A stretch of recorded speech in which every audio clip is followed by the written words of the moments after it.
Item ಯಾವುದೇ ಇರಲಿ try ಮಾಡಿ ಆಚಿ ಚಿಕನ್ ಮಸಾಲಾ. ದಲಿತ ಒಳ ಮೀಸಲಾತಿ ವಿಧೇಯಕಕ್ಕೆ ರಾಜ್ಯಪಾಲರು ಅಂಗೀಕಾರ ಕೊಟ್ಟಿದ್ದಾರೆ. ಕೆಲವು ಗೊಂದಲಗಳ ಮಧ್ಯೆಯೂ ಕೂಡ ರಾಜ್ಯಪಾಲರು ಸಹಿ ಹಾಕಿದ್ದಾರೆ.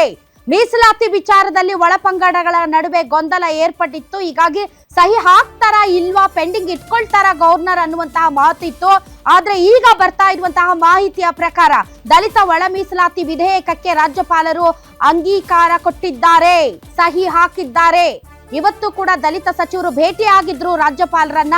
ದಯವಿಟ್ಟು ಬಹಳಷ್ಟು ಜನ ಯುವಕರು ಉದ್ಯೋಗಕ್ಕಾಗಿ ಎದುರು ನೋಡ್ತಾ ಇದ್ದಾರೆ. ಹಾಗಾಗಿ ಅವರ ನೇಮಕಾತಿ ವಿಚಾರದಲ್ಲಿ ಈ ಒಳ ಮೀಸಲಾತಿ ಏನಿದೆ ಇದು ಬಹಳಷ್ಟು ತೊಂದರೆ ಆಗ್ತಾ ಇದೆ. ಹಾಗಾಗಿ ದಯಮಾಡಿ ತಾವು ಸಹಿ ಹಾಕಿ ಅಂತ ಅದರಲ್ಲೂ ಕೂಡ ದಲಿತ ಸಮುದಾಯದ ಎಡಗೈ ನಾಯಕರು ರಾಜ್ಯಪಾಲರನ್ನ ಭೇಟಿ ಮಾಡಿದ್ರು.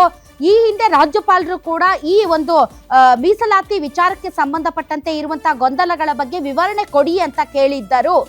ಆದರೂ ಬಿಜೆಪಿ ನಾಯಕರುಗಳು ಕೂಡ ಹೋಗಿ ರಾಜ್ಯಪಾಲರನ್ನ ಭೇಟಿಯಾಗಿದ್ರು. ವಿಧಾನಸಭೆ, ವಿಧಾನ ಪರಿಷತ್ ಮತ್ತು ವಿರೋಧ ಪಕ್ಷಗಳ ಸಹಮತದೊಂದಿಗೆ ಅಂಗೀಕರಿಸಲ್ಪಟ್ಟಿತ್ತು ಒಳ ಮೀಸಲಾತಿ ಮಸೂದೆ.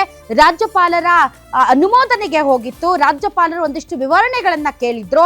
ಆದ್ರೆ ಈಗ ಕೊನೆಗೂ ರಾಜ್ಯಪಾಲರು ಈ ಒಳ ಮೀಸಲಾತಿ ಮಸೂದೆಗೆ ಅನುಮೋದನೆಯನ್ನ ಕೊಟ್ಟಿದ್ದಾರೆ. ರಾಜ್ಯಪಾಲರು ಅಂಕಿತವನ್ನ ಹಾಕಿದ್ದಾರೆ. ಇದು ಇದೀಗ ಬರ್ತಾ ಇರುವಂತಹ ಬ್ರೇಕಿಂಗ್ ನ್ಯೂಸ್. ರಾಜ್ಯಪಾಲರನ್ನ ಭೇಟಿಯಾಗಿ ಮನವಿ ಸಲ್ಲಿಸಿದ್ರು ಸಚಿವರ ನಿಯೋಗ. ಆ ಸಚಿವರ ನಿಯೋಗಕ್ಕೆ ಸ್ಪಂದಿಸಿ ಮಸೂದೆಯನ್ನ ಅಂಗೀಕಾರ ಮಾಡಿದ್ದಾರೆ. ಒಳ ಮೀಸಲಾತಿಯಿಂದ ನೇಮಕಾತಿಗೆ ವಿಳಂಬ ಆಗ್ತಾ ಇದೆ ಅಂತ ಮನವರಿಕೆ ಮಾಡಿಕೊಟ್ಟಿದ್ರು.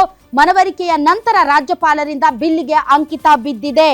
ಸಂವಿಧಾನದ ಸಾಮಾಜಿಕ ನ್ಯಾಯ ಮತ್ತು ಸಮಾನತೆಯ ಮೌಲ್ಯಗಳಿಗೆ ಅನುಗುಣವಾಗಿ ಒಳ ಮೀಸಲಾತಿ ಸುಮಾರು 101 ಸಮುದಾಯಗಳಿಗೆ ನ್ಯಾಯಯುತವಾಗಿ ಮೀಸಲಾತಿ ಕಲ್ಪಿಸುವಂತಹ ಒಂದು ಮಹತ್ವವಾದಂತಹ ಮಸೂದೆ ಇದಾಗಿದೆ.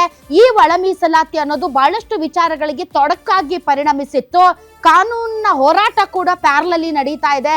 ಕೆಲವು ಸಮುದಾಯಗಳು ನಮಗೆ ಅನ್ಯಾಯ ಆಗ್ತಾ ಇದೆ ಈ ಮೀಸಲಾತಿಯಿಂದ ಅಂತ ಕಾನೂನಿನ ಮೊರೆ ಹೋಗಿದ್ದಾರೆ. ಕಾನೂನಿನ ಹೋರಾಟ ಒಂದ್ ಕಡೆ ನಡೀತಾ ಇದೆ. ಇನ್ನೊಂದು ಕಡೆ ವಿಧಾನಸಭೆಯ ಮತ್ತು ವಿಧಾನ ಪರಿಷತ್ ಎರಡೂ ಸದನಗಳಿಂದ ಅಂಗೀಕಾರವಾಗಿದ್ದಂತಹ ಈ ಮಸೂದೆಗೆ ಕೊನೆಗೂ ಕೂಡ ರಾಜ್ಯಪಾಲರು ಅಂಕಿತ ಹಾಕಿದ್ದಾರೆ. ರಾಜ್ಯಪಾಲರಿಂದ ಒಳ ಮೀಸಲಾತಿ ಬಿಲ್ಗೆ ಅಂಕಿತ ಬಿದ್ದಿದೆ. ತಾವು ನೋಡ್ತಾ ಇರುವಂತಹ ದೃಶ್ಯಗಳು ಬಹಳಷ್ಟು ಜನ ನಾಯಕರುಗಳು ರಾಜ್ಯಪಾಲರನ್ನ ಭೇಟಿಯಾಗಿದ್ರು. ಮುನಿಯಪ್ಪ ಅವರ ನೇತೃತ್ವದಲ್ಲಿ ಈ ಒಳ ಮೀಸಲಾತಿ ಬಿಲ್ಗೆ ದಯವಿಟ್ಟು ಸೈನ್ ಮಾಡಿ ಅಂತ. ಸೊ ಇಮಿಡಿಯೇಟ್ಲಿ ರಾಜ್ಯಪಾಲರು ಈ ಒಳ ಮೀಸಲಾತಿ ಮಸೂದೆಗೆ ಸಹಿ ಹಾಕಿದ್ದಾರೆ. ಯಾವ ಯುವಕರು ಕಾಯ್ತಾ ಇದ್ದಾರೆ ಉದ್ಯೋಗಗಳಿಗೆ, ಆ ಯುವಕರ ವಿಚಾರದಲ್ಲಿ ಒಂದು ಉತ್ತಮವಾದಂತಹ ನಿರ್ಧಾರವನ್ನ ತೆಗೆದುಕೊಳ್ಳೋದಕ್ಕೆ ಕ್ಯಾಬಿನೆಟ್ನಲ್ಲಿ ಈ ಅಂಕಿತ ಏನಿದೆ ಅದು ಮಹತ್ತರವಾದಂತಹ ಪಾತ್ರವನ್ನ ನಿರ್ವಹಿಸುವಂತಹ ಸಾಧ್ಯತೆ ಇದೆ. ನಿಮ್ಮೂರಿನಿಂದ ವಿಶ್ವ ಮಟ್ಟದವರೆಗೆ ರಾಜಕೀಯ, ಸಿನಿಮಾ, ಸ್ಪೋರ್ಟ್ಸ್ ಯಾವ ಸುದ್ದಿಯೂ ಮಿಸ್ ಆಗಲ್ಲ. ಬರೀ ಸುದ್ದಿಯಷ್ಟೇ ಅಲ್ಲ, ಜೊತೆಯಲ್ಲೇ ಇರುತ್ತೆ ವಿಶ್ಲೇಷಣೆ. ಗ್ಯಾರಂಟಿ ನ್ಯೂಸ್ ನ ಸಬ್ಸ್ಕ್ರೈಬ್ ಮಾಡಿ, ಫಾಲೋ ಮಾಡಿ, ಕ್ಷಣ ಕ್ಷಣದ ಅಪ್ಡೇಟ್ಸ್ ಪಡೆಯಿರಿ.